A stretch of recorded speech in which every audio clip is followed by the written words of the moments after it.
Naniniwala tayo doon sa kasabihan na habang may buhay, may Pag-asa. habang may buhay, may Pag-asa. habang may buhay, may Pag-asa.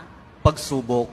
Dahil tayo katiwala ng Diyos, binibigyan din niya tayo ng iba't ibang klase ng pagsubok. Kaya po doon sa pagsubok na yon, saka pa lang natin mauunawaan na talagang ang ating buhay ay mayroong, habang may buhay, mayroong, Pagsubok. habang may buhay, may Pagsubok. pagbangon. Huwag niyong hayaan na kapag meron kayong pinagdaraan ng pagsubok, ay hindi kayo babangon. Kailangan meron tayong pagsumikap na pagtsatsagaan natin yung ating mga pagsubok na pinagdaraanan. At kapag mayroong pagsubok at mayroong pagbangon, saka pa lang natin mauunawaan na talagang ang ating buhay, na habang may buhay, may Pagbangon. habang may buhay, may Pagbangon. pag-ibig.